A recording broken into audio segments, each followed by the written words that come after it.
So today's topic is building Microsoft Private Cloud using System Center 2012. I welcome Ms. Pracheta Budhwar from Microsoft. Hi Pracheta, can you hear me? Yes, I can, Melanie. Hi, everyone.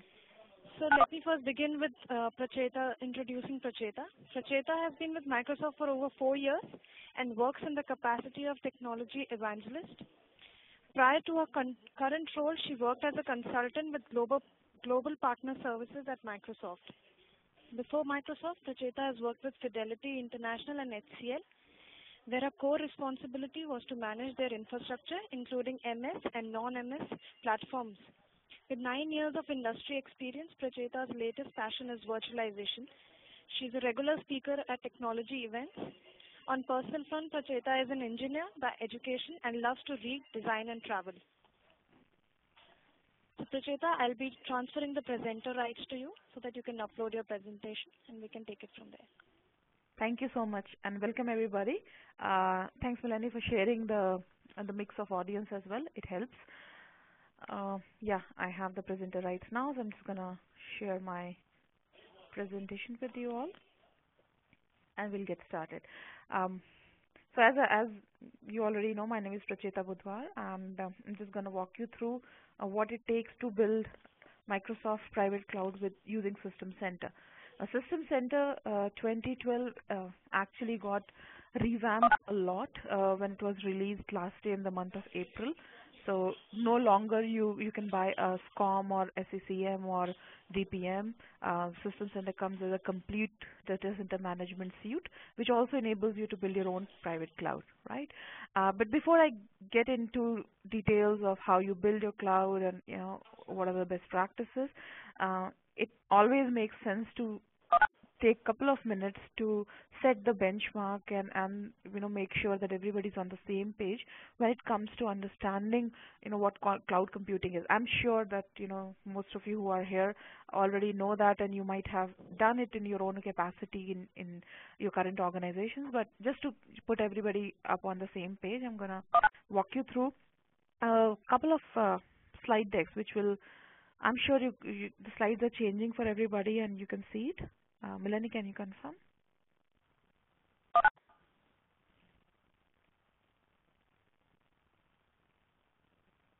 All right. So if nobody has any issues, I'm just going to go ahead. So when it comes to cloud computing, been there for quite some time. It's not something that we have innovated or anybody else. It has been there, and Microsoft has been in the cloud computing for years now, more than decades, because when it comes to MSN, Hotmail, search engines like Bing, and now the public cloud offering like Office 365, Azure, all those are cloud services or public cloud services which have been there for quite some time. Now, what is cloud computing per se? A setup or a situation where you can actually go ahead and use your infrastructure as a service or software as a service, as you might have heard of PaaS, SaaS, and IaaS. That's cloud computing. So the basic attributes of cloud computing would be these, as I've listed on the deck. Primarily these. So there could be many more, but primarily you should be in a position to demand for capacity any point of time, and the turnaround time should be very, very, very fast if you compare it back to your on-premise setup. So on-demand flexibility in computing in capacity and capability is something that you get on the cloud. Definitely it gives you a chance to meter the usage or pay as you use. Cloud services are always available, so they're always available, always on kind of environment where it is hosted. It could be hosted on-premise, off-premise, depending on which cloud services we're talking about. So it could be public or private. So in general, cloud has all these attributes like self-service, you can access it via internet, and of course elasticity and the turnaround time for any new expectations is really, really fast. So what is public cloud? Very quickly, public cloud would be, as I said, that You can look at Azure or any of the mail solutions that you might have been using, MSN, Yahoo, Hotmail, Gmail. All those are cloud services, right? They have been there for decades, as I was saying.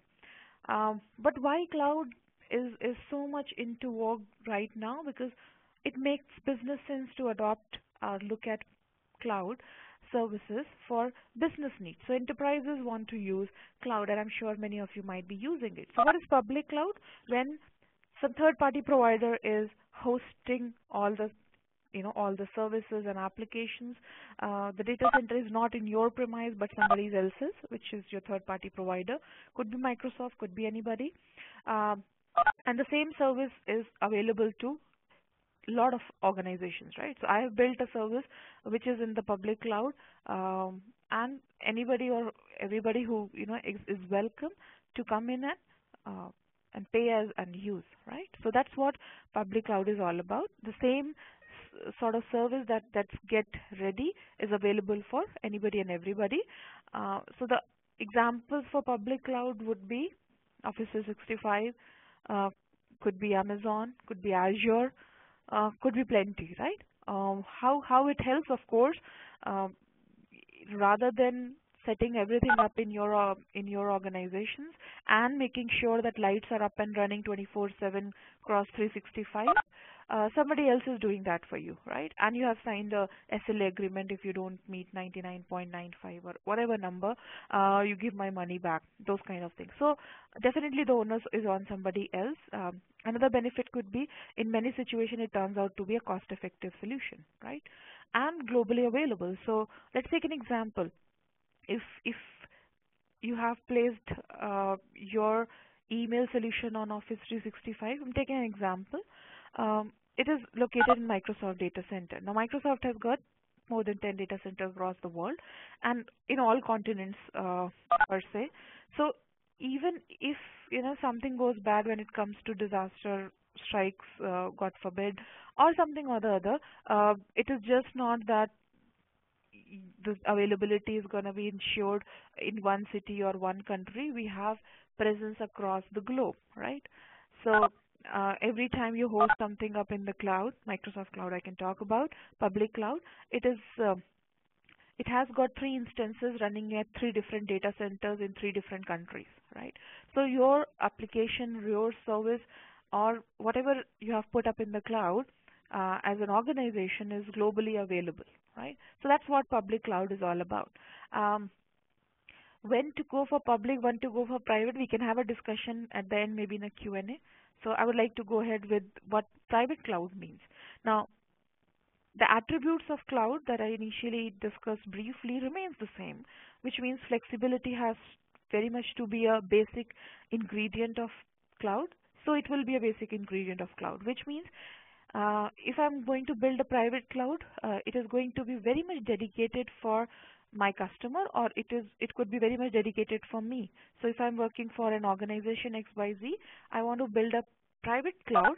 That means that the infrastructure is very much going to be on premise. The infrastructure is very much going to be in XYZ's customers data center or in my data center if I'm doing it for my own organization, right? um, many companies do have their data centers hosted in some third party provider, so your private cloud can also be. But the please understand the difference between public and private is it is very much dedicated to your own needs, to your own environment, and if you're doing it for your customer, very much dedicated to one customer at a time, right? um, it um, it has it has all the attributes like self-service, uh, quick turnaround time. What is the differentiating factor then, apart from keeping it on premise, is that it is much more chances to have a customization done when it is very much dedicated to you, rather than to go to a public cloud provider and ask for a customization. That won't happen, right? So more customization and more um, control is what you get when you go with a private cloud. Now, I, as I said before we get started, I don't want to say that whether public cloud is better or private cloud is better, because, it's like comparing oranges and apples. Both have their own pros and situations and use cases where one should go with private cloud and one should go with public cloud, right? So the idea is to just um, set the stage right for everybody who is on the call before we go ahead and have a discussion on how you build your own private cloud, right? So when we say that building my own private cloud, again a minute on why should somebody build a private cloud. I have got, let's take an example. I am a new person on the board. I have got a data center. Data center has got all the applications running fine. I have also embraced virtualization few years ago, and I have definitely saved costs by consolidation. Now, if I have virtualized my data center to a great extent, can I, stand up and say I have got a private cloud in place? The answer is no. Virtualized data center is not a private cloud. Private cloud, as I said, has got all the other attributes, which means if I need a service to be given more resources or to be more agile, I can build those uh, interesting insights and the kind of intelligence into the system to to scale application up, to shrink it back, to have all the nuts and bolts connected to each other, making sure that um, the experience is end to end. What I mean to say, I think it will be more. Um, I'll be able to give you more insight in couple of slides. Just to give a very brief on when it comes to Microsoft in the public and private cloud offering, how do you build? So public cloud is majorly built on Windows Azure. Windows Azure is the platform on which we host our public cloud. Um, for those of you who have developers on-premise, working for your organizations, um, it it it is a very good idea to use Azure to go ahead and build everything from the scratch. And once applications are tested, running fine, then you might want to bring them in your on-premise situation. Or there are many other public cloud offering, as I've mentioned, like Office 365, Intune, etc. Now, the beautiful thing about working with Microsoft-based cloud is that there are common technologies across the board. If you are going to make a private cloud, what are you going to need? Windows Server and System Center, which means I need server for compute. Windows Server also involves virtualization, Hyper-V, and System Center. That's all. The workloads that I've shown are just some examples. It's just not that I'm going to run only Link, Exchange, and SharePoint on private cloud. It could be your SAP, it could be Oracle, it could be any other homegrown application that matters to you, can be one of the workloads are running on a private cloud. What is very interesting is to see that uh, the common identity, which means let me beg. So the common technology that ties the private and the public cloud together, so that in case you are not, your complete requirement is not going to be met only by private or only by public, you embrace a hybrid technology, which means best of both worlds, right? Identity remains a common element, which means Active Directory. Line invalid extension. Right? Virtualization, of course, when it comes to the worldwide data center that we run, of course, virtualization is the building block.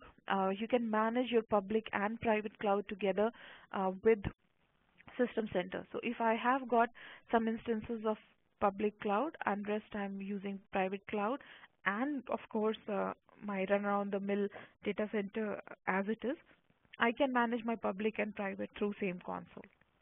Possible, right? And of course, development, which is very, very important. As I was talking about, in many an organization have actually taken up this way that I'm just going to talk about. An organization, let's say XYZ, has got a bunch of developers and they do software development a lot. So rather than giving them systems and machines to do the development, testing, all the phases of it in the premise on the data center, rather ask them to subscribe to Azure and do their work. One is, they're not getting into the initial investment of other resources, so capex comes down for for in application development in the start. Of course, Azure is a subscription-based service, so you pay for it, but it turns out to be a cheaper affair. A second thing is, whatever time it takes for the application development life cycles, once that is done, tested, then you decide that I want to bring it on my premise, which means in my private cloud or my on-premise data center. The transition is seamless, right? So that's the beauty. Or it could be other way around. I have got got an application running in private cloud and I want to move it to my public cloud. I can do so, right? So that's what Microsoft Cloud offering is all about. Now, a question arises. I'm sure some of you might be using private cloud. I'm not sure how many. So the question arises, when I think of making a private cloud, do I need a lot of expertise, or is it going to be a very, very difficult thing to do? The answer is not really a very difficult thing to do. All you need from a technology and product point of view is um, is Windows Server or virtualization technology. It could be any other virtualization technology. So beauty is that we just don't say that you have to have a Hyper-V and then only you can make a Microsoft private cloud. You might have invested into a VMware or a Citrix Zen. It's all right. You bring it all together and can make a private cloud. Now, why should I make a private cloud? And let me explain it to you with the help of. I'm sorry. There are a few folks who are asking something which is coming to me for approval. I would say that I'm just going to decline because we have got a Q&A for half an hour at the end.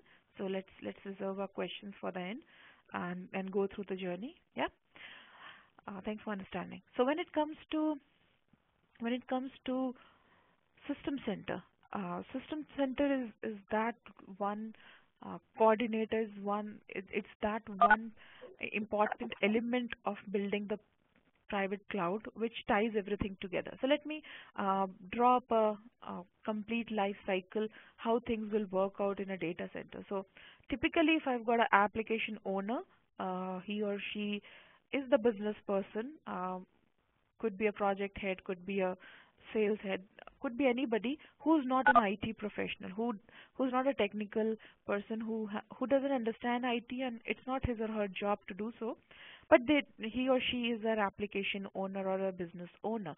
Now, what a business owner or application owner wants, they want their application to be up and running, of course, all the time. Agility, if they want any incremental change or new things to be bring in, they want IT to be super agile and do it without any delay, right? That's always the ask, isn't it? So that is what an application owner wants. What a data center administrator or an IT administrator or a consultant would look at, they're always thinking about how to make the best use of resources, how to definitely minimize the turnaround time for the application owners, how to provide a continuous availability for application servers and services, right? To make sure that things are up and running all the time. Backup, disaster recovery, all those things are taken care of, right? So those are the things, different levels at which application owner and data center admin think of. So what if I can, when I'm thinking of building a private cloud, I can definitely provide self-service, because self-service is a basic ingredient. So I can provide. Just think of this as a scenario, and then try to iterate back whether it makes sense in your setup or not. So if I can give my app owner a self-service portal, a portal it can be built with a SharePoint foundation, where my application owner can go and simply put the request in. Also put the request in a format that I would like to consume the information. So to give you an example, if there is just one template up there and every time somebody has to go and ask for a new service or request, they simply put a complete description of it. They will put description of what they feel is important, might not be giving you all the information that it needs. So it definitely delays in the response time because you as an administrator will go back and ask for certain details which make sense to you. So why not to build something and give it out to them so that they have to fill some mandatory fields. You can define that whether the field is going to be text based or drop down or a decibel based. You can define all those things, and doing that is pretty straightforward. Um, the second thing is, I how can I you know, once the self-service portal through which a app owner can uh, tell me what he or she is looking for, how can I build a environment through which the whole delivery model and wherever needed automation can pitch in, and then I decide that whether I will put that particular application or request or the service that the app owner is asking for in the public cloud, in the private cloud, virtual setup, or just on the physical one, because I'm the data center admin and I have, I know my environment the best, right? So but what happens in the whole, so let's take an example, a request came in and through service delivery and automation model, which could be a service desk where the service request has been captured, a ticket has been raised, and then somebody got to work on it, right? It might require a couple of approvals. Once those approvals are in place, a data center admin will work on that, right? How typically it happens in every organization?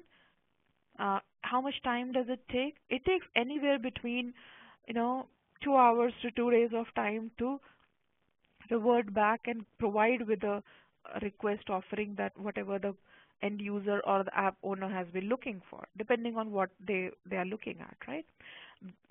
It will have lots of iterations. Plus, if it is not a virtualized setup, so if it is a virtualized setup, you still have to go and install the build a new machine from a template if a new virtual machine is needed, if a new service is needed, which means somebody wants to set up his or her own SharePoint portal for internal usage, it might take days time, right? So when we are talking about system center complete family, the idea is to minimize all these times, efforts, and be more effective and proficient in providing that kind of service. So at the end of the day, System Center helps you to deliver infrastructure or IT as a service to your internal customer, who are your business folks, who are your application owner, right? Um, I request everybody not to send me requests to take over my presentation. Yeah, I'm sure it is getting recorded, so would appreciate if you don't do that. All right, so let's have a look at what comes into perspective, what all System Center components are going to be used. So there are in total 7 components of System Center 2012. The first one is Operations Manager. Operations Manager is the one that does the monitoring and for your set environment. It can monitor your data centers, it can monitor your servers, applications, private cloud, all the things. Config Manager is the one that does the patch management, asset intelligence, inventory for software and hardware. It also does OS deployment, etc. Virtual Machine Manager is the one that manages the virtual environment. The virtual environment could be Microsoft and non-Microsoft. As per today, you can also manage VMware as well as Citrix up to some extent. So there's one console to which you connect and create your cloud, create your virtual machine, create your service template. I'm coming to that, and we'll talk about that. Data Center Protection Manager is the one which does the backup and restore. And then, the heart of it all is the Orchestrator, right? There was a company called as Upalis whom Microsoft acquired 3-4 years ago. So Orchestrate, and now we have made significant changes into into some core things, and it has become part of System Center family. So Orchestrator is the one that helps in automation, right? So automating some task will obviously brings more efficiency into the system. Many a times, if you know what is needed and you have got it, if a system will do it for you rather than you coming into perspective, very well for the organization and for you. I'll give you some example as we move ahead, right? And then Service Manager. Now, Service Manager is a new component. A service manager is the service desk. It is also the CMDB, and it is the one that helps you to do the service delivery end to end for your internal customers, right? And last is the app controller. App controller is the component that help you to manage both public and private cloud together. So from this particular deck, what I wanted to convey is, this what I am showcasing right now, which means from end to end, right from taking the request to fulfilling it, you can build a system around it where um, yeah, there are lots of redundant things can be automated, where a lot of intelligence can be built in so that you as an admin will spend time doing better things rather than going and restarting the service. We'll talk about those things. How can Orchestrator helps you in doing a lot of automation, and how all of these components tie together to give you the private cloud experience, right? So you definitely achieve application management. Let me take a pause here and talk something of little bit of diversion and digression from the topic, but it's important. It's important because I know we must understand that at the end of the day, all the servers that you buy, all the blades that you buy, storage that you purchase, all the time spent in the configuration and management is at the end of the day making sure that some application and service is running fine, right? I have yet to meet somebody who buys a Blade server just because, you like Blade servers. Everybody invest into infrastructure or all the components that build your data center to be able to be very proficient in making sure that applications and services and websites are running fine, right? Nobody buys servers to just run Windows Server on top of it. So we must understand, and it is high time as an industry is coming to understanding it. Uh, I'm happy to say that with System Center 2012 we have recognized it way before, and with 2012 we have introduced something called as application performance management with the operations manager. So while you do monitoring, you just don't do monitoring of of the thresholds that you put on CPU, memory, disk. Of course, you do that and on network devices, but how can I put some metric, how can I put some monitor which will give me a better insight on what is going inside my application and service rather than just telling me how much the server is consuming on the CPU front. That is monitoring the server. That is not monitoring the application. How can I do so in a better way? So definitely, that's where operations manager is doing a very good job at. Um, what what happens when we look at the cloud and manage it consistently through System Center? Uh, we can have productive infrastructure. Now, sorry, we are taking questions at the end of the session, so I'm not able to hear you guys, but I'm sure maybe some of you might have this question in mind. That I understand that private cloud will have some intelligence built in. It will have more automation with it. But tell me a use case. How will I relate it back to my organization? So let me give you an example. Even if it is a very uh, you know my internal IT driven organization where the IT is taking care of all the infrastructure and application. At any given point of time, it is very difficult for you know the the IT heads to have an idea of where the resources are getting consumed.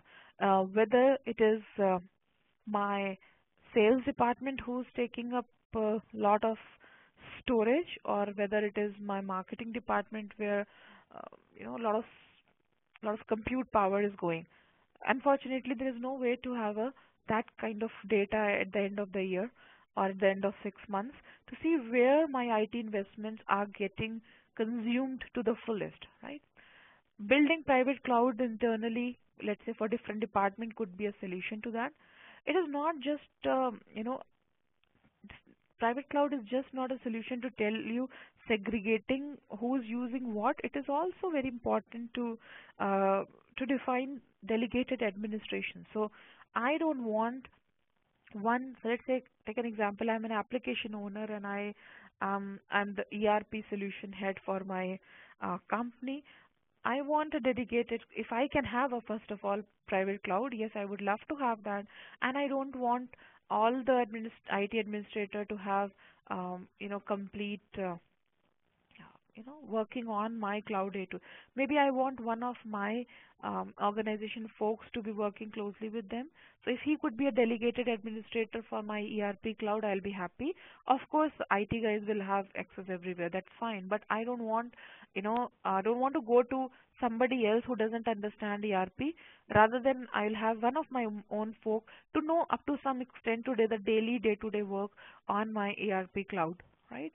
As an IT, what's in it for me? One, I have built the cloud. I've given it to one of the a person in the in that ERP unit, and he or she is taking care of the day-to-day basic operations. If they're happy with that, I have I am actually managing and metering it at the end of the year how much they have used and consumed.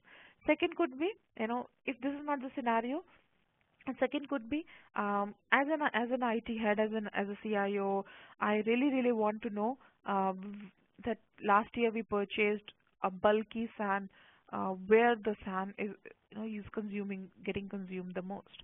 If you are an IT manager, or if you are even an IT administrator, you know this is something that everybody would like to know.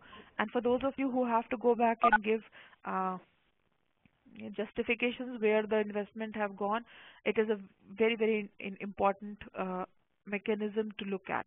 Another thing is, now coming back to the topic, of course you can have more productive infrastructure, because I'm saying that when I'm building a private cloud, I can it, build a private cloud by abstracting compute from my Hyper-V, from my VMware, from a Citrix Zen. I can build a heterogeneous, base, and extract and make a cloud out of it. So whatever my organization has invested into in terms of money in last 2 3 years, I am not saying that you go back and take that away, put it out of the window, then only you can build a Microsoft private cloud. No, what you have invested it, we appreciate it, and how can we build something together and get this kind of intelligence and automation? Yes, why not? You can have predictable application with system centers. I was talking about that, the applications or the services that are powering your business, that are you know the most important critical applications for which the whole IT is running virtually. How can you monitor them in an insightful way, so that at the end of the day, a more holistic picture comes into perspective. And of course, you have the flexibility to have your own cloud on your own terms. So that's what I'm going to talk about in a minute's time. Let me do one thing. I'll just give you some perspective of how to construct a private cloud from the scratch. So it gives you some idea, and then I will take you to a demonstration, so that again, looking at the consoles and how it works, make give you better understanding. So when it comes to private cloud, as I said, it is gonna be, it's not rocket science. It has just got system center on top of it, and it ties everything together. So in a data center, if I have to say it in a crude fashion, a data center can be looked upon as a resource which is nothing but a set of storage, set of compute, and set of network, right? If I just look at my infrastructure as compute, storage, and network, this is how it would look. I might have two data centers. One has some storage, different, and you can see different colors here. I might have some fiber channel SAN. I might have some iSCSI SAN. I might have some, you know, uh, some DAS or NAS devices. That's there, right? So if I want to construct a private cloud, what is the first step that happens? Out of diverse infrastructure, also these storage, compute, and network might be very different. So when it comes to compute, I might be using Microsoft Hyper-V virtualization. I might be using VMware or Zen. I don't mind. So when it comes to building my cloud, I will pick and choose resources. I can pick and choose within the data center or across the data center. So if you look here, I am planning to build a production cloud and a development cloud, right? That is again a very interesting way to segregate resources. I have worked with organizations where they have made cloud based on departments, as I was mentioning earlier, and I've seen organizations who have done it based on production and development also. So let's say this organization is looking at production and development cloud. Now, when they're going to build a production environment, they don't want to put all their eggs in one basket. So this cloud will be stretched across two data centers. So I will have data center one, some of the resources going to be used for my production environment, and some of it in the data center two. So what has happened? I have actually abstracted, logically defining that these many resources from one data center, these many resources from second data center are going to comprise and make, and become the building block of my cloud. At the end of the day, the building block is going to be the same: compute, network, and storage, right? What I'm doing with, System Center is actually abstracting and making it logically separated, right? And when I say logically separated, it is logically separated. Your development cloud might have different attributes, you might have different kind of networking, you might have a different storage altogether, or a similar kind of storage for all development. You might have, multiple different storages for production. It is your call, right? So what has happened on the ground, all the components, all the basic infrastructure uh, things are still the same. It's just that how you are leveraging it and making it more productive, more effective, and at the end of the day, segregated to know, what you want to do. So once I've done cloud abstraction, I can actually go ahead and further, make cloud inside it if need be. So in my production, I might want to further have some segregation. So two data center admins will have access to some resources in some cloud, others will have, likewise. So I've defined delegated administration there. Please mind, it is absolutely possible to have one administrator have complete administrative rights on development cloud and can do nothing on the production. Many a times you require such kind of setup, right?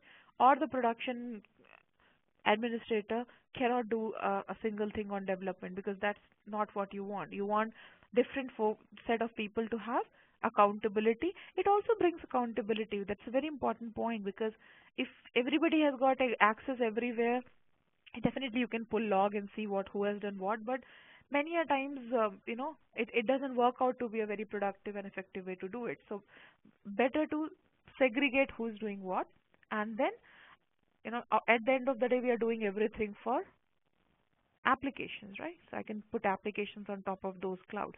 So now all my development application will be deployed, kept, maintained in the development cloud.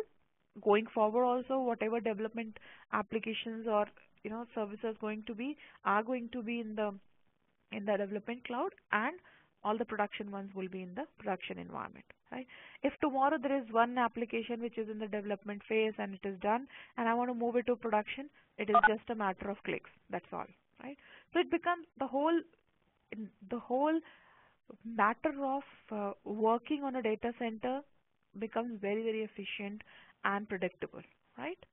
So this is all that I was trying to show you, that you can use heterogeneous environment and build your cloud. You can take advantage of the basic networking, storage, and compute, and build your cloud. You can define who can do what, defining access control, and of course, it is your own cloud, so you can define further in terms of customization, in terms of, how a particular application or a cloud would look like, right?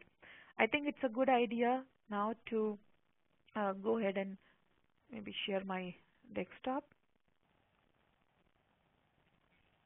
and show it to you. Okay, so I'm actually sharing my desktop, and I have actually connected you to a virtual machine manager. Now, virtual machine manager is actually uh, the virtual machine manager is actually the place where you build your cloud, right? It's a place where you, look at all the underlying resources and build your cloud. Therefore, I wanted to start with that, right? So this is Virtual Machine Manager 2012. Those of you who have not seen it, it looks similar to 2008 or R2 if you have used that. The beauty is that this is one console. You connect here. You can you can play around and make your virtual machine services, cloud. You can define different fabrics, uh, you know, with which you operate on, and so on and so forth, right? Uh, what is fabric, by the way? All those basic infrastructure component, which is services, compute, and networking, right? Services, networking, and storage. Yeah, that's what I was talking about. So all the different servers will come into compute, because at the end of the day, that's what they're providing you with.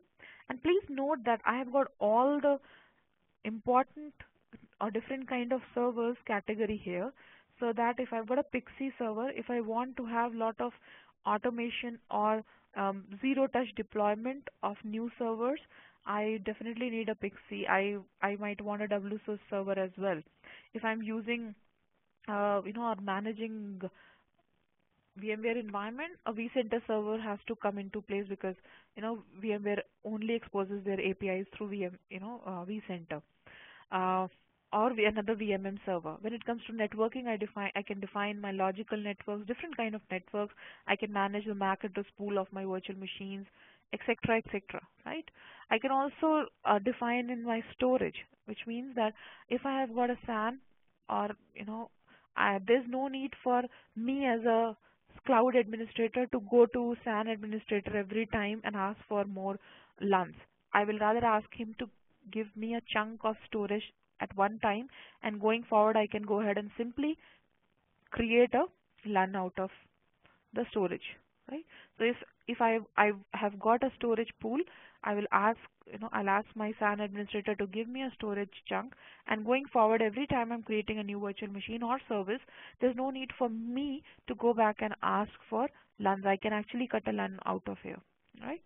So the idea is, you as a private cloud administrator, private cloud owner, or a data center admin, whatever you want to call it, you just need to connect to the VMM, and you get all the right links to wherever needed, so that you can do your job through this wonderful console, right? I can and definitely, I have got loads of virtual machines. So if I look at the summary, it says how many services, 2 services are running here, 23 virtual machines. It's my lab setup, how much storage is used, etc., etc. I want to see all the virtual machines, so I can go ahead and look at all the virtual machines which are running. I want to see anything about these virtual machines. I can just right-click, look at the properties, and you get to see. Now, uh, it is as simple as you can actually look at all the options that I get, and to manage my running virtual machine, right? I can actually go ahead and migrate them, make a clone, all those other things. I want to look at the properties of those virtual machine. Any virtual machine, I can go ahead and right-click properties, and I'll get to see what is the configuration, what are the roles and roles that are running inside the virtual machine if it is a Microsoft workload. And if I don't want to go into properties and look at those lens, I can definitely have a quick look at what is happening inside this virtual machine by looking on the uh, in the common pane. So this is how the properties look like. I can see the status. I can also see hardware configuration for this virtual machine. I want to change something, I can go ahead and do that. Checkpoints are nothing but snapshots. If any, yes, there is one. Any other settings, right? Any quota points that I have defined. If this one has got any dependencies, yes, it does. Access control, yeah. So there are a couple of cloud users who have got access to this virtual machine, right? I'm actually defining pretty much everything about this virtual machine here, right? So I can see all the virtual machines. Um, Now these are the virtual machines, and what about cloud, right? If I have to create a cloud, what it takes, as I said earlier, so let's do one thing. Let's rather create a cloud, right? So let me say create a cloud, right? I can give it a, let's say, IT Next cloud, because we are into IT Next setup. It is asking me that, what are the resources that I want to select to build this cloud. Please note, we are getting back to what? To the basics. I need to define that um, which particular infrastructure item I need to select. These are all the different resources. These are nothing but host groups that I have created. Or if I want to go with VMware servers or Citrix server, I can actually select. So let's take an example for this particular cloud. I'm not saying that I will go ahead with the just these infrastructure hosts which are Hyper-V based. I'll also go with the VMware server. I can select that. It is asking me the logical network for this particular testing environment. I just have one each. But please note that if I have got more than one logical network defined already, I can select and say that this particular cloud is going to be part of this logical network. Any load balancer that I'm going to use going forward, I can select that. Any VIP profiles, any storage considerations, library. So if I want my virtual machines to use library, yes, I want my virtual machines to be using library templates. I can go ahead and say next. And then this is where I'm defining the boundary of this cloud. This is where I'm defining the capacity, right? So whether my cloud will have how much unlimited capacity? No, I think I would like to give some number here, right? So I will say, let's say 100 virtual CPUs can be put here. How much memory, right? Memory is in GP, by the way. So I will say, let's say, I don't know, again 100 GB, right? How much storage? Uh, Total capacity is 40, so I can say 40, or I can say 30, let's say. Yeah. A custom quota, if I want to give any quotas that these many only let's say 10 virtual machines can be put on top of this cloud, or 20. I can provide those kind of boundaries as well. If you don't want to put such a boundary, you just want to define capacity. Yes, these are the three main ingredients that are going to build that cloud, because at the end of the day on those clouds you are going to run virtual machines. So how much capacity you want to give, you have defined, and say next. It is asking me that when you are going to add virtual machines, are you going to use all of these or some of these virtual environment? I can select all of these or only one. It is my call, right? So that's all, and it is giving me that what this particular cloud is all about. I can say finish, and it will create a cloud for me. As simple as that. So creating a cloud is not a big deal. I've just shown you through Virtual Machine Manager. You can simply go ahead and create a cloud. Okay, I've not given a unique path for. Let me go back. Library, maybe I will.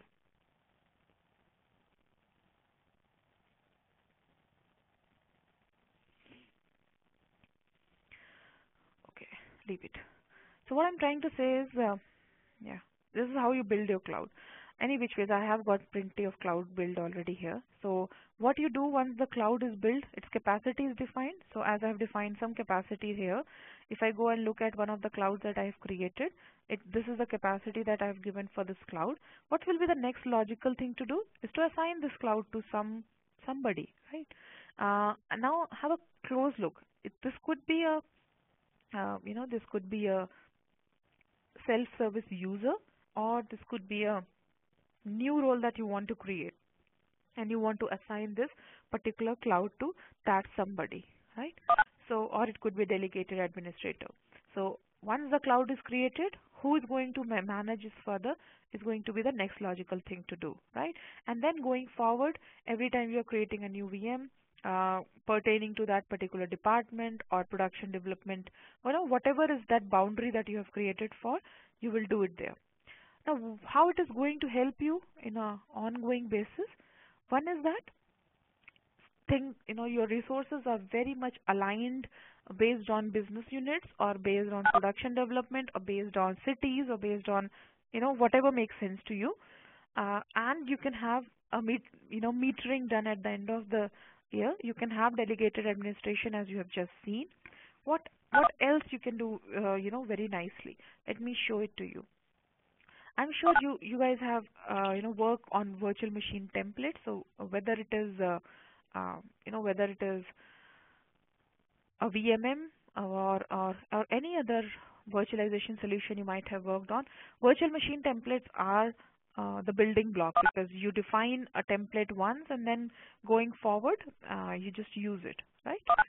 What happens is with VMM 2012, we have also come up with a concept called as service templates, which means that if a service needs multi-tier infrastructure or architecture to put it together, can I define a template for that as well? So if tomorrow my internal customer comes and asks me to build a testing setup for the next version of an application that you're using, quite possible, right? There's a payroll application that you're using, and the development department wants to make some changes to it and wants to build the next version of it.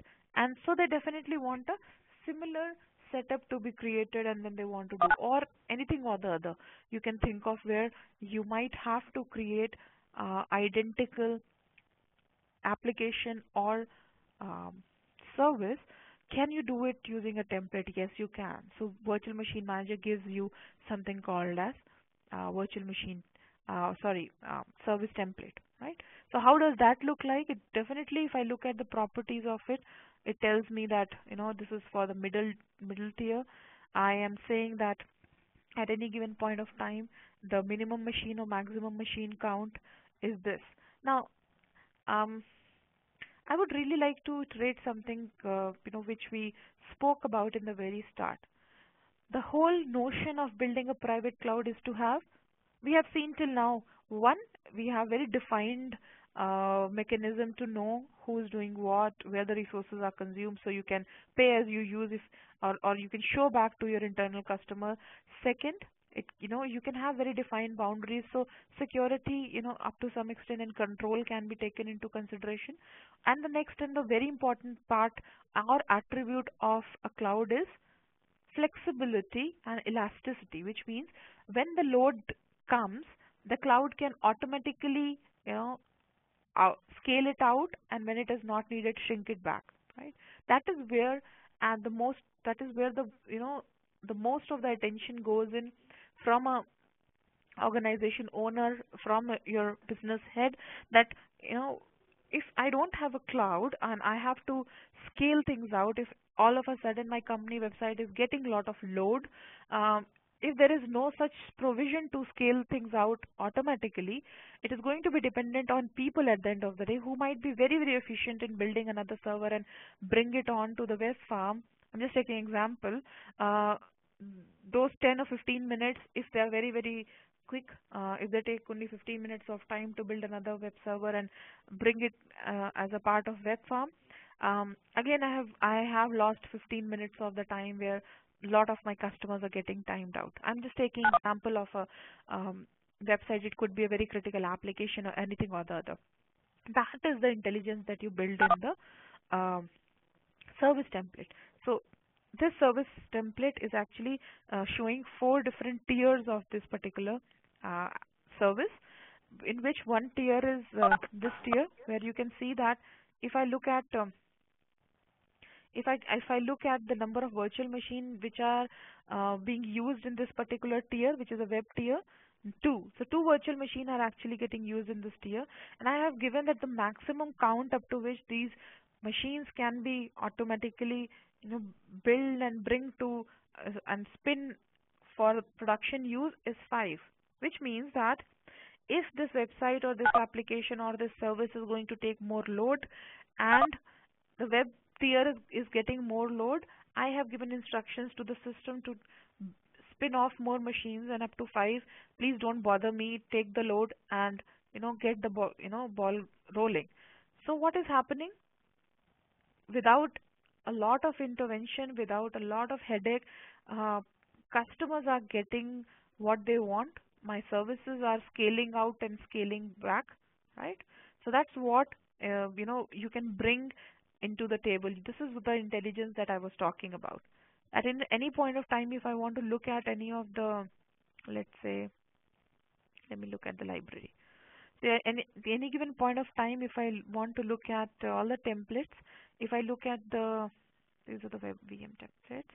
If I look at any of the service template, and I want and say, please open it with a designer, it will tell you the complete perspective of how the service is being built using definitely storage, virtual machines, etc. But it actually gives you a complete idea of how things are tied together. You can have a better holistic view of your application or service rather than just looking at them as, you know, it SQL does the database. No, all of them are tied together. And this is where you define all the intelligence. I can go on and on, but I just wanted to give you a perspective of how uh, System Center is giving you the option to build such a mechanism where your applications and services can scale out and scale shrink back in. You are defining that logic, right? All right. So what happens? This is how you build your cloud. Building is not a big deal. This is how you work with your service template. You define your service template once, of course, and then you can make versions out of it. You can see multiple versions of the same customer demographic template that I've got. I can go ahead and keep on creating more and more. So what happens tomorrow if I have to give my customer, which is my internal customer, um, identical environment to work on? It will not take more than 5 minutes of time. Of course I should have capacity in my setup. If I'm draining out of resources, of course I cannot, but yes, most of the time you'll plan for that. Now that brings another important aspect into picture. How would I get to know, since I'm going to run so many things on top of the virtualized environment, on top of those servers and applications, how do I know that everything is working fine, right? That's where operations manager come into picture. Now, operations manager is the monitoring tool. Uh, you use it initially, don't use it very well. Yes, it will turn out to be a, a tool that will help you to respond faster. What I would like you to look at it is a tool, if you use it wisely, will turn out not to be a tool to help you respond faster, but also to help you react before the disaster strikes. So to be more proactive in nature, right? At the end of the day, you can fetch reports which give you trend analysis, and once you are knowing that where the trends are going, if there is any problem, it is persistent, I'm sure the right measures can be taken in time to mitigate any kind of downtime, right? So operations manager, as the name suggests, it is just gonna monitor each and everything in your data center what matters to you. So right from your servers to Unix Linux computers to to network devices, it's going to monitor it all.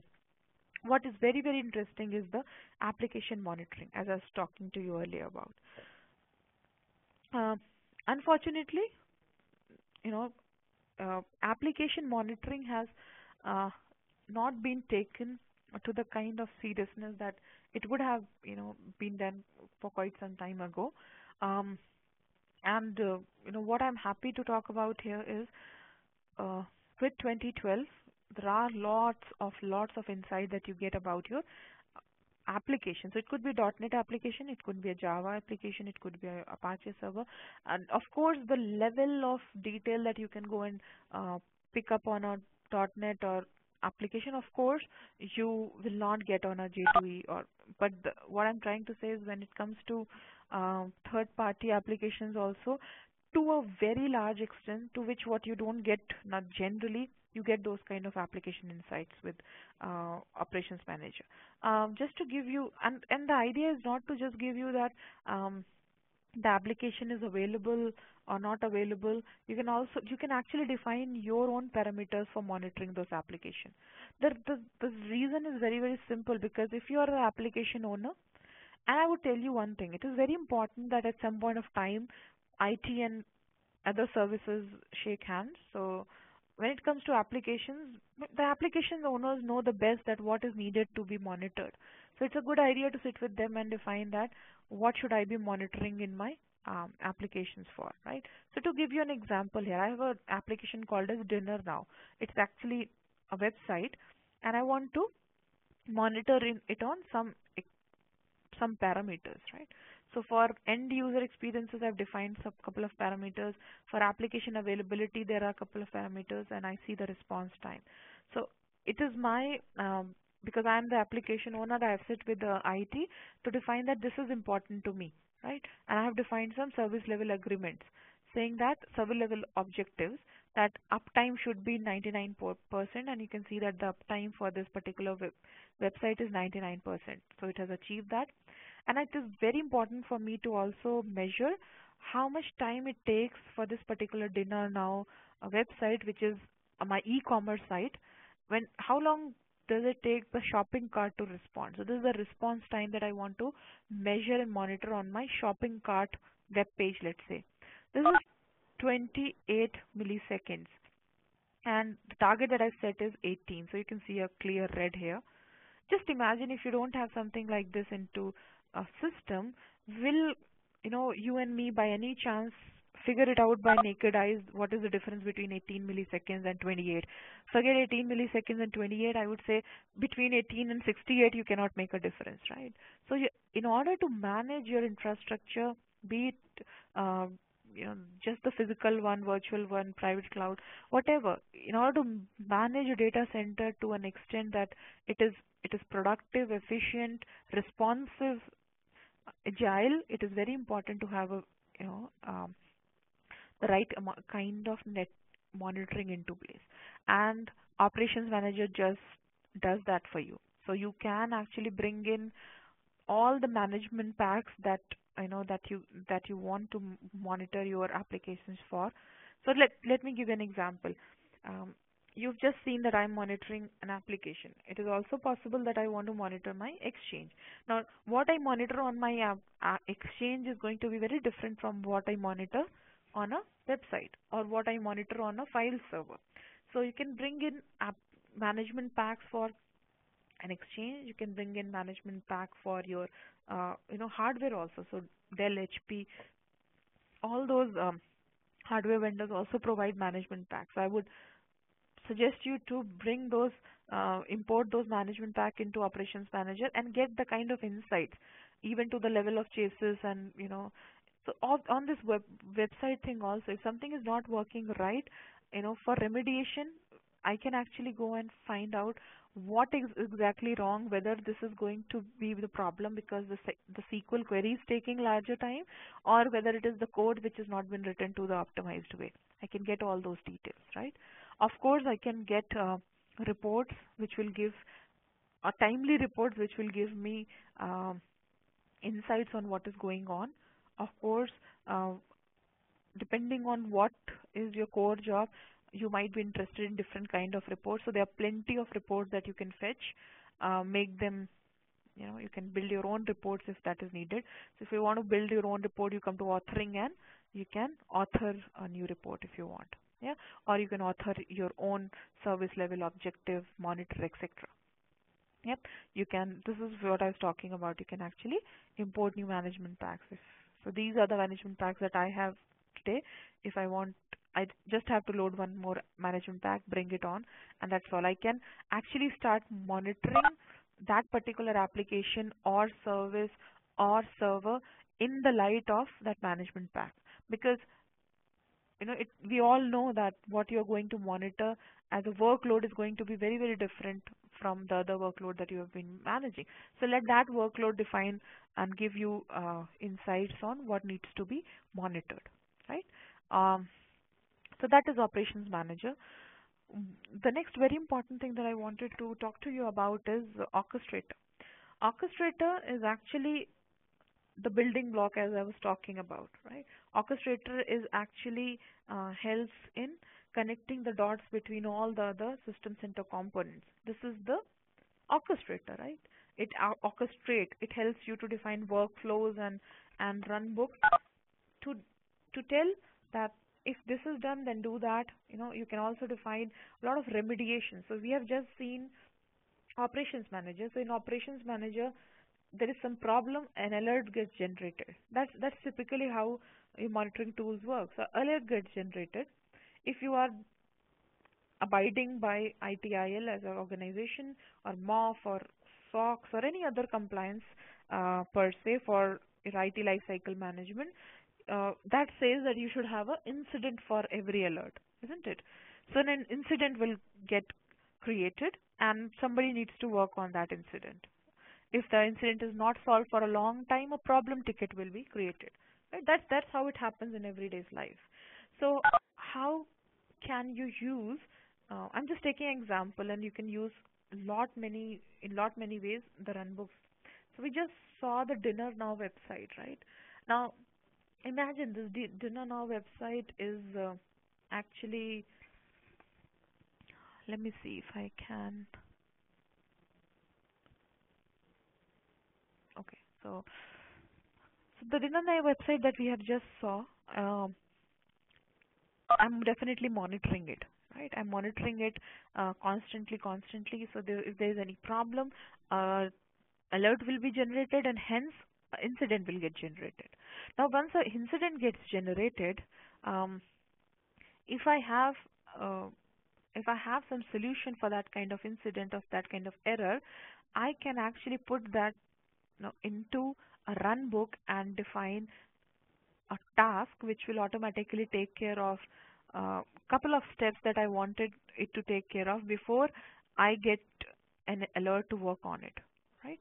So many a times it happens that you get a alert and you know exactly what to do, right? If you know exactly what to do, I'm sure there's no learning for it. So the first time you solve a problem, it's a learning. For third time, you become proficient in doing that, and 10th time, it's no longer a very, very interesting thing to do. So why do waste your time and effort in doing the things that you already know, and there's no new learning and fun about it? So if I get this particular incident, I want the system to test the Dinner Now website again, because many a times due to network flick or blip, you get this kind of incident. So before anything starts, I start working on anything, I want system to run. So you can see that it tests that in Dinner Now website. These are the logic that I am building, right? If everything is fine, mark the incident as closed also, because that is also a big part of time that your IT people, if you're an IT administrator, you also work on it, or maybe your colleague, or if you're a IT head, you know that your folks actually spend time in going to the incidents and closing it. If audit is around the corner, of course, that is a lot of pending stuff needs to be taken care of, and of course, go ahead and update the object in the CMDB, right? So I have told this to the system to do that. In case the website is not up because of whatever reasons I have got that incident, I know the next step for me to go ahead and do would be restarting the IS. Right? I will rather tell this to my workflow here, saying restart the IS. If it works fine, go ahead and test the Dinner Now website again. If it works fine, go ahead and mark the incident as closed, update the object. If it doesn't work, go ahead and do the next logical step what I have defined. Again, test the website. Like that, I might have 2, 3, 5, whatever number of um, you know checks and remediation mm, steps that I might have in mind, and I want them to be taken care of before my administrator, or if I'm an administrator, I don't want to be alerted just because there was a flip. If there is some common intelligence that my team has built, why not to put that into action and build this kind of remediation, or you know um, a kind of workflow that takes care of a lot of stuff that is not going to be very, very uh, productive, that is not going to be very, very exciting for the administrator, not going to be very, very good for the business also. I'll tell you in one way, because if you have this kind of understanding that whenever this, let's say, error XYZ happens, I know that these two steps are needed to be taken, and 99% of times it solves the problem. So if you know that, and you put this particular system into place, it will take care of it automatically as soon as it has happened, right? If you don't have this thing, an alert will be generated. You'll have an alert in your inbox. If you have a first level of uh, folks monitoring it, you might get a call that this is wrong, and then you connect to the system, do this maybe over a weekend, maybe on a night, and fix it. It is not, if you know these things, and it is not going to be something very very different, why not to let the system do it and do it in a faster fashion, and you enjoy your weekend rather than restarting the service. That is just one example of it. Think of possibilities. Think of enormous things, right from creating a virtual machine to decommissioning it to to all these kind of remediations in terms of alerts to uh, I don't know, the even when it comes to use, not only think about the runbook as only to be used in the private cloud environment. The runbook can very much be used for other aspects of your infrastructure like Active Directory, right? So if you look at the right hand side where you can see all these activities, the system activities, monitoring activities, on the right hand side you can also see I've got lot of these things. These are the activities which I'm going to use to build a run book like this. So what I have built here and you can see is called a run book. Nothing but a workflow where you have defined that if I get this, I should do, you know, uh, if you look at every single one of them, I can actually, I've given that when you are going to define. So if I get an incident, what are the details? If the title contains service interruption uh, or whatever, I can add some other filters also. If there is an ID associated with an error, you can put it that. So all those things. Now, uh, and at the end of the day, you can also do the testing. So if you're doing for the first time, you're building this kind of workflow or a run book, you can go ahead and use the tester as well. And all these activities on the right hand side for the email, for the notification, for scheduling, for the system properties, you can just drag and drop and make these logical uh, workflow, right? So think of all the possibilities. Think of all the things that you might want to bring automation in. Just use it, right? So you can see another example here. I want to create a virtual machine from SCVMM. I can create a quick workflow here. I want to decommission a virtual machine. I have created a workflow. And if you look at here, I'm saying in the decommissioning process, store the virtual machine. I don't want to remove the virtual machine. That's my own best practice, because I know that many a times if I've given a virtual machine to a user for 3 months, the chances are very high that they won't get back to me in time. And once I decommission the virtual machine, they'll come back the third day saying that I very much wanted this VM for 15 more days, right? I don't want to disappoint them. I don't want to burden myself with creating it again. As an IT process, I'll say that I will store the VM for a week and then decommission it for 10 days and then decommission it, right? Like that, you can think of lot of possibilities where you want to uh, bring some automation into picture, right? Um, so let me also do one thing. Let me also show you the uh, service manager, how the service manager self-service portal looks like. Okay, so let me bring that on. So going back, tying back, thinking of the services, the automation, the self-service provisioning, the flexibility that you can build into the system, the kind of logical contouring and demarcation that you can provide, so that uh, each and every resource that you're bringing on to your data center very much is defined where which cloud it is going to be in. We have a very defined monitoring mechanism in place so that you can know where the things are going. And of course, let me see. Okay, it's actually bringing it on. I have actually remote controlled into another machine, so just bear it with me. Um, There were a couple of other things that I wanted to showcase. Let me see if we have time, and maybe I will open for Q&A little early because I know that questions would be in your mind. So I will not let you wait. Let me.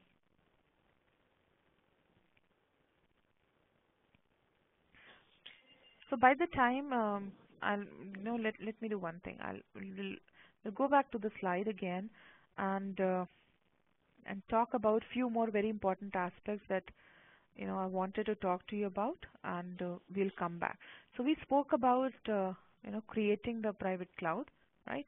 We spoke about so we've seen that how creating the private cloud happens, even in the lab where I have showcased that at the end of the day you are defining and logically grouping the resources in the cloud, right?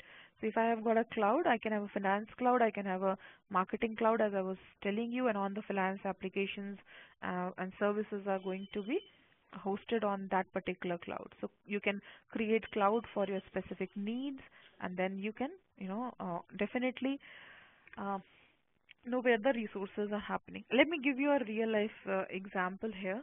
I was working closely with a customer. I can't name the customer here, and the CIO was very much in a jinx state that I don't know. I have been asked very strictly by my finance folks that you have procured so much of hardware and storage in the last year, and though we have a stable IT, but I don't see the value that you're bringing on to the table. So before you come to me for another, you know.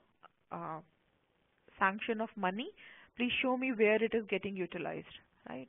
So they have adopted private cloud, and 6 to 7 months of time met him again, and I was very much happy because they have a way to show back to the sales, to the marketing, to the finance folks that this is where the uh, consumption is happening. And to the surprise of many, many of the business owners were just not aware whether their users are using so much of resources. So in some cases, few of them went back to the users asking that, what on earth you are doing with all those resources. Some of them said that we acknowledge that yes, we are using those much resources, and they became cognizant. So going forward, they know that this much is being utilized, and if you're asking IT for more, it actually all the resources are turning out to be nothing but so much of you know so much of uh, cost to the center, isn't it? So if you have got everything defined in the cloud, there is no way that you're going to stop providing them services if the finance cloud is on the verge of using all the resources. Yes, you can tell them that this is on the verge of utilizing all the resources that you have asked for the whole year. And by the way, 3 more months are left. Do you want me to give you more resources to the cloud? They will definitely say yes, you will provide it with that. You're working in the same company. So the idea of chargeback is not going to kicking in the same organization, but absolutely the idea of um, logically grouping the resources and telling all the business heads that where it is getting utilized is of very much importance, right? So we have seen these things. I think I have showcased this to you. The storage front, yes. So it is also possible that in your, and I'm sure in most of your cases, you might not have only one kind of storage. You might have a fiber channels SAN, you might have a iSCSI SAN, you might have a just a bunch of disk. You might have different kind of storages, right? So you can also define storage classification ahead of the curve. The way I was showing to you, if you have any load balancers, you define it in VMM. So VMM is the place where you define all the components that are going to you know uh, come into picture when you are building a private cloud, in which storage is again one. So if you look at um, the screenshot that I'm showing, um, for this particular screenshot, I had created two kind of storage, which means one is the high IO. So the IOPS is going to be high for uh, for the applications. They definitely are going to select, or you would, when you are going to do that, you will select the high IOPS SAN, which is going to be, fiber channel. I have another one which will give you a little less IOPS, and there could be another one. So I've also seen organization building storages and giving them names like platinum, gold, silver, right? You know what I mean? Depending on the kind of response. And of course, when somebody is going for platinum, they know that I'm using a premier resource which cost IT a lot of money, right? And you can definitely control, define quotas, adjust the resources. So as I was talking to you about a minute ago, if the finance cloud is almost on the verge of using all the resources, I can simply come and give them more resources. So not a big deal. It's just that uh, everybody is cognizant of where the resources are going. You know where things are getting consumed. You have defined delegation of control, and at the end of the day, it also helps the IT head to know where the trends are going, how the trends are going, whether they are healthy or not. You can take long-term calls when you have private cloud in place, right? All right. So I think I have shown you all these things. When it comes to leveraging the heterogeneous environment, yes, this is what we have got. I think with SP1, so System Center 2012 SP1 onwards, we also support vSphere 5.0 and 5.1. Um, and you can actually leverage all the existing infrastructure investment that you have made and build your private cloud, right? So let's take an example that if I want to build a new cloud, as I have showcased you earlier, it could be only built on Hyper-V, it could be built on two of the different hypervisor, or it could be built on all three of them. The choice is entirely yours, right? The choice is entirely yours when you're deploying a particular application or service, that whether it is going to be deployed on one kind of hypervisor, it could have some component on one and some on others.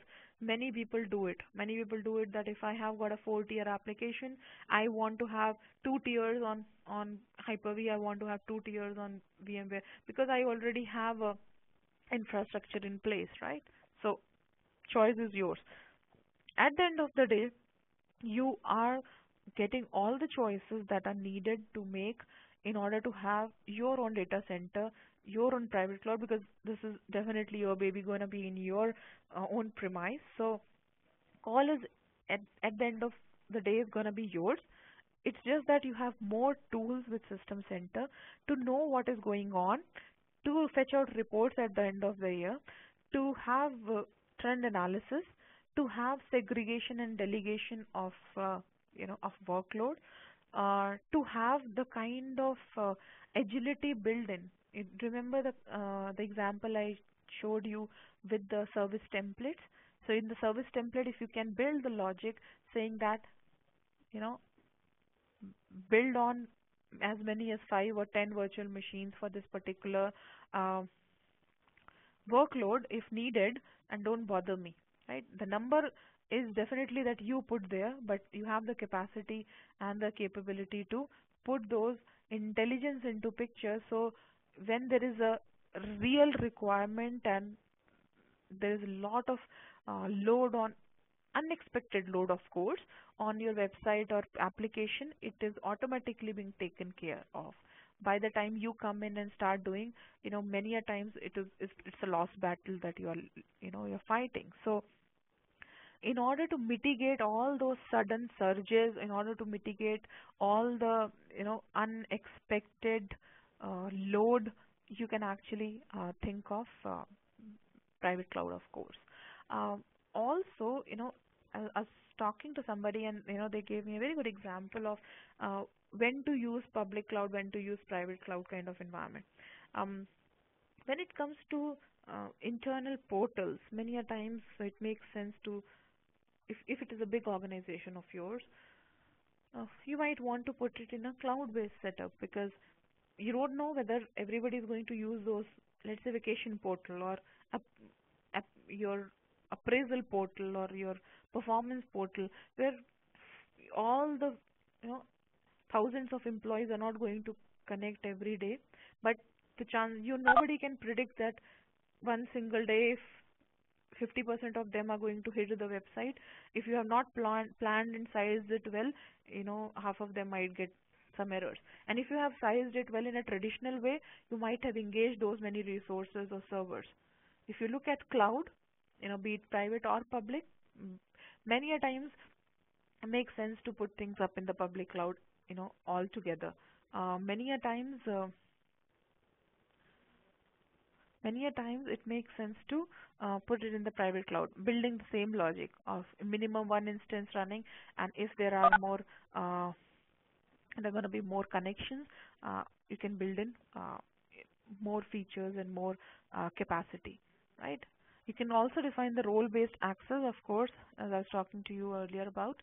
Administrator will be the one who, the infrastructure administrator is the, administrator of the complete data center. Can take any action, of course, and then you can further define the delegated administrator, so which you can define on per host group basis or per cloud basis, can take all the actions, the complete administrator, but in its own territory. You can also have read-only administrators, self-service users, etc. There's another very interesting connotation that we have built into the virtual machine manager. Is called as run as account, which means that in order to build an application or something from the scratch, I might, as a data center admin, I might need SQL credentials, because that application talks to a SQL in the backend, right? In order to install SQL, I want some SQL credentials, right? Possible? And every time I have to do that, I have to reach out to the SQL administrator. Depending on his or her availability, my task will be completed. So why not to build those run as account? Those are very, very interesting and effective way of capturing the right information by not getting into the situation where a password has been shared. So you create a run as account, ask your SQL admin or any other administrator where who have maybe Active Directory admin or whosoever, to come and just put the username and password. It's a VMware, ask the root admin to put the root username and password, so that you capture them all. So tomorrow when you are doing your job through the VMM, you don't hit a roadblock, right? You're not interested in the username and password there. What you are interested in is when I'm going to do deploy a new service, when I'm going to install a new virtual machine, whatever resources are needed, whatever accesses are needed, I have got them in my kitty, right? So this is how, when you're defining user roles and when you're defining your own roles, let's say all the roles that I spoke about doesn't make sense, you want to create your own roles, yes, go ahead and do so. Give it a name, description, all the members who are going to be part of this particular group and what all they can do. So you can define actions at the end of the day, that what all they are going to do, right? All right. So I think we have we have got some idea about private cloud. I really wanted to share with you all how you easily build a private. So building a private cloud is a cakewalk using the System Center Virtual Machine Manager. What is not a cakewalk is understanding the complete landscape, understanding what to and how to and why should I, understanding all the other components of System Center which you can use and make as a. Let me do one thing. Let me share my. Okay, so all right. So I was talking to you about right. I was talking to you about all the cloud libraries. I can also tell you. Right. So I was talking to you about we have seen templates. You can also define application profiles. You can also define hardware profiles. You can also define your let me show it to you. Right. So I can also define if I have got more than one library server, I can define those things. When I'm creating a template, when I'm creating a virtual machine template, I can also define the roles and features which was not possible earlier, right? So let me give it to you, show it to you very quickly. if this is one of the virtual machine template with us, I can actually, when I'm defining an OS configuration, I can also define the roles and features that's going to be inside the virtual machine. So if I'm building a template, I am not just building the hardware capacity and operating system. I can also define the time zone. I can also define the roles and responsibility. I can also define whether this machine is going to be joined to some domain or not.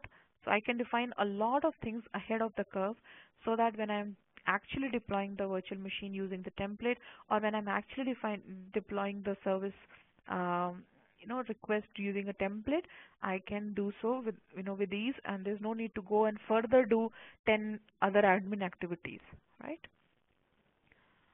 All right, so I think it's a good idea to go back and see. I think it's a good idea to see if I have got a lot of things pending. No, I don't have. So we have spoken about the service template, and just wanted to spend a minute here. And so we have spoken about okay, there's some disturbance in the right. So this is what we've spoken about, the service template. This is how you will go ahead and define hardware profile for a particular web tier, OS profile, app profile, and these are let's say this is a 3-tier application, right? And I can further define in the configuration that this web tier can have minimum of one instance, maximum of 7 instance. App tier can have minimum of 1 instance, maximum of 5 instance. So when it comes to flexibility and scaling out, it can take care of its own, right? So we have seen that already. I think it's a good idea. I think I've showcased that. So I think it's a good idea. I have kept in my mind that we'll leave enough time for question and answer. So I think I'll open it for questions. Let me bring the yeah. I don't know how people are going to ask questions. Is it going to be voice based or it's going to be chat based?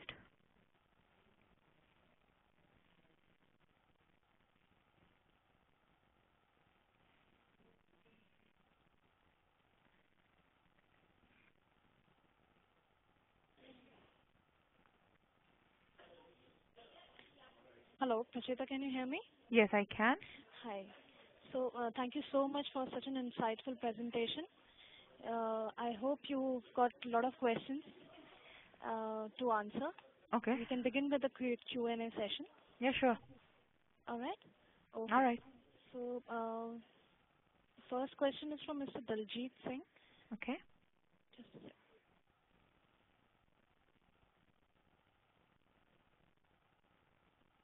Mr. Daljit Singh, can you hear me?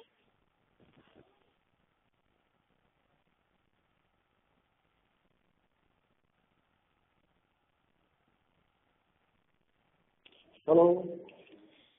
Yes. So you can ask your questions Hello. to the presenter. Hello. Is that Mr. Hello. Daljit Singh? Yes. Yes, we can Can hear you hear you. me? You can. Yes, we can hear you. Pracheta, can you hear him? Yes. Yeah. So you can ask your question. Yeah, ma'am. Actually, I want to ask one thing. Actually, I want to ask this app application. What is the difference between the public cloud and private cloud?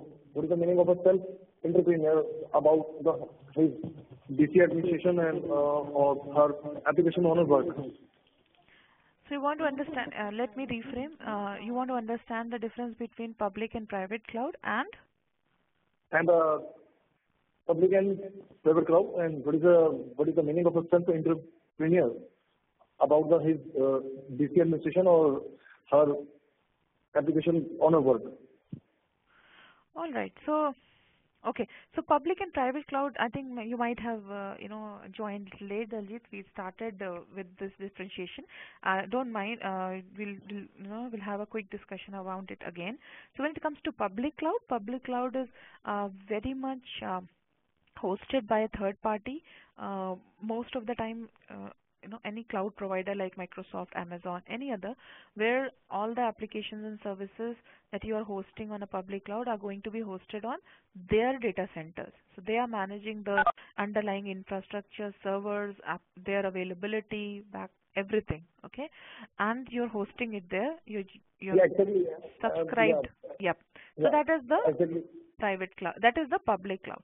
Private yeah. cloud is going to be in your premise. So it is your data centers. You have got all these servers uh, that we have been speaking about for more than an hour now. That you have got these servers. You define your own cloud. You define who is the owner of that cloud. If you want to define a dedicated administrator, you define that, whether you want one cloud in your environment or you want 10 clouds in your environment, right?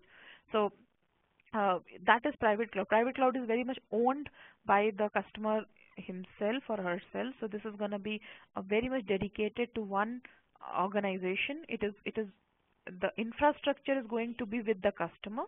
But since you are, using System Center, you have all these privileges that I have showcased in terms of defining the intelligence into the system to have lot of self-service, lot of automation, and the basic, very, very important feature of a cloud is to expand and shrink back whenever needed, so that you get the same kind of agile experience that you expect from a cloud, whereas you have everything internally in your own data center, right?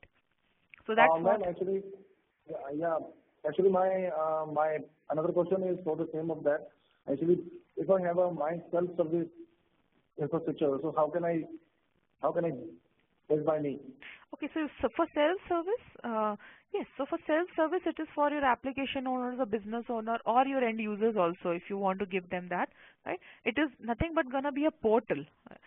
With System Center, you can build a portal using SharePoint. Uh, I mentioned that in the start.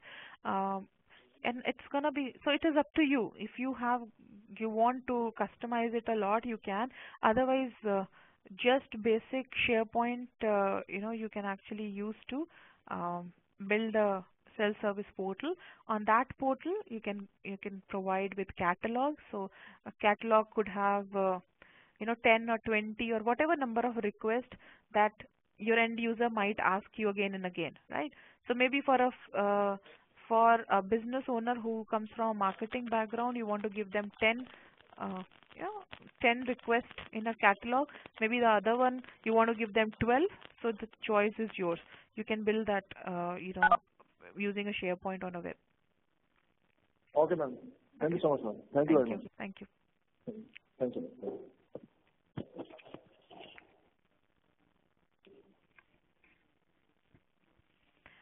The next question, Mali.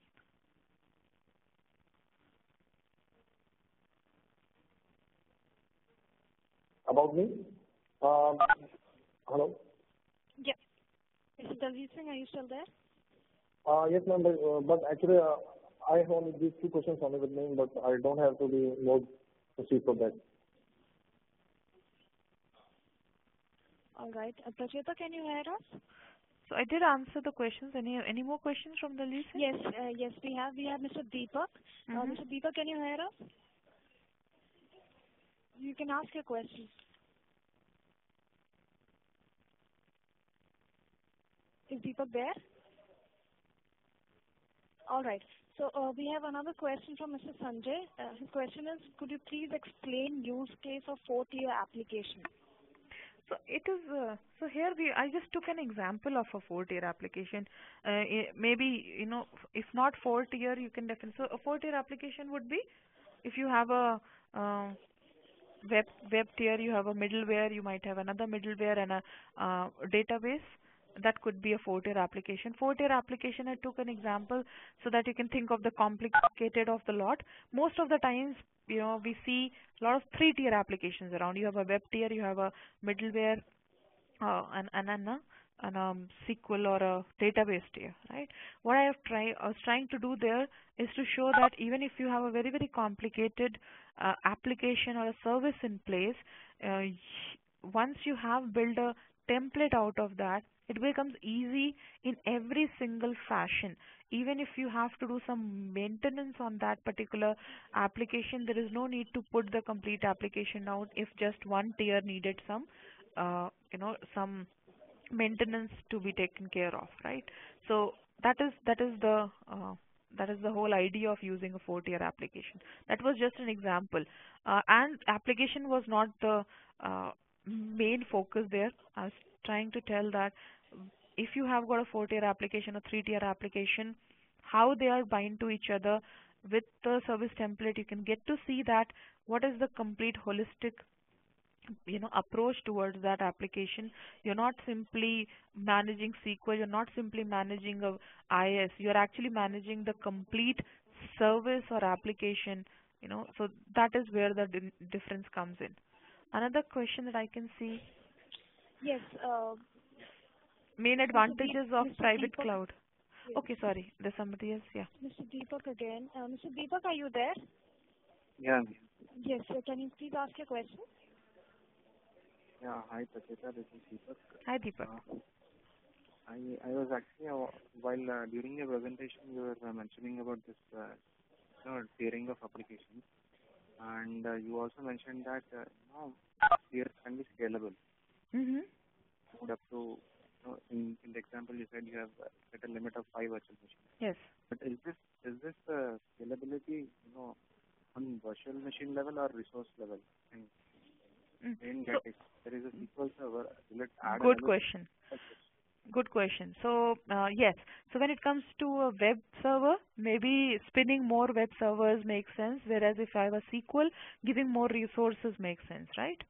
So, when I was talking about 1 to 5, that was more from spinning more virtual machine basis.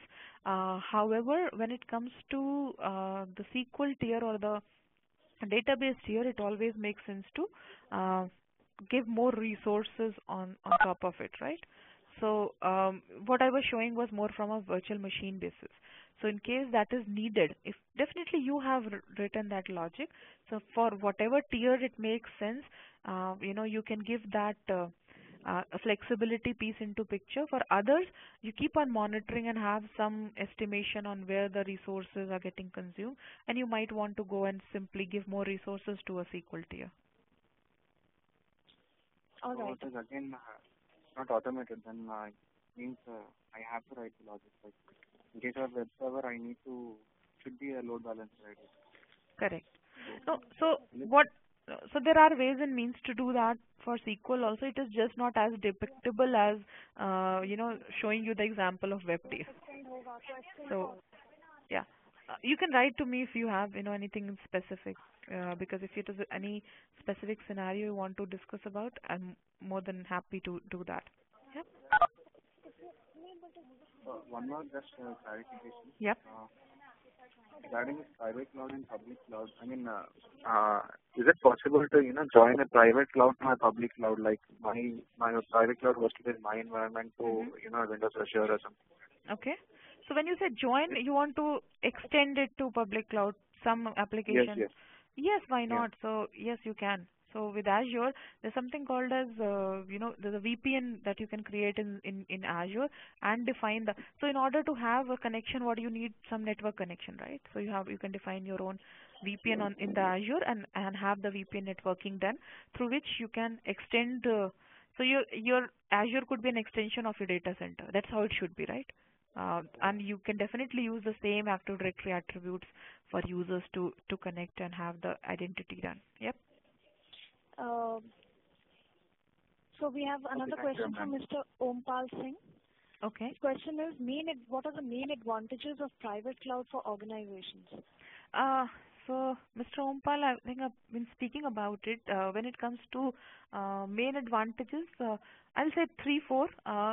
You can choose what makes the most sense to your organization, because for some, knowing that where my resources are getting utilized based on getting that cut, whether it is getting utilized more on my production and development, whether it is going to be used more on this department or that department application, that particular segregation is something that you get with private cloud. Second is, even in your own environment, when you are building your private cloud, you have a lot of automation and self-service and the flexibility that you build with it, which you might have up to some extent if you have a very detailed, well thought through data center. but some of the things are definitely missing, which you can which you can achieve when you're using System Center.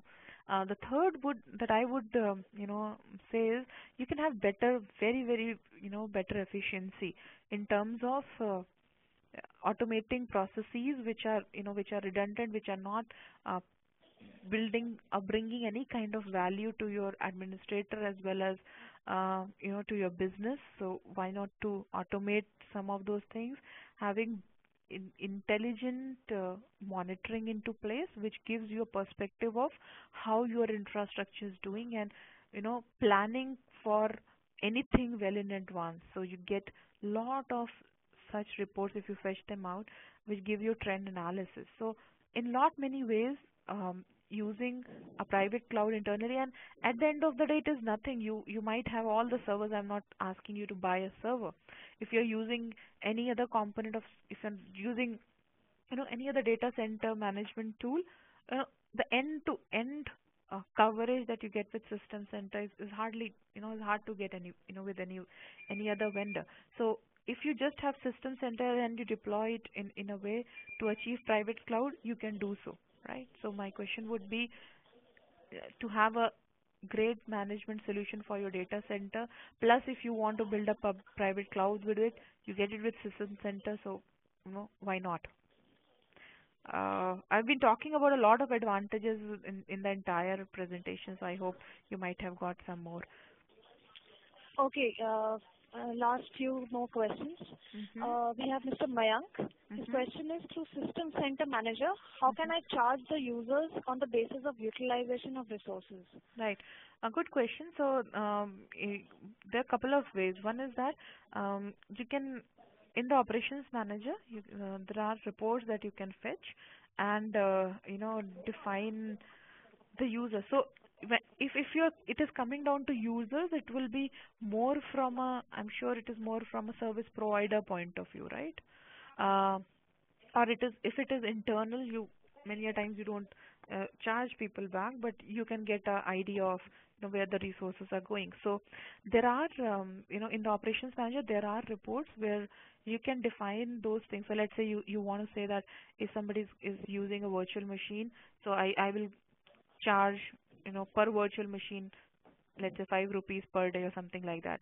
Others charge on the basis of, let's say, this much CPU, this much memory, I charge this much that way, and based on that you come across to a number which could be monthly, weekly, or whatever, right? So Operations Manager will give you those reports. Okay, so last question for the day.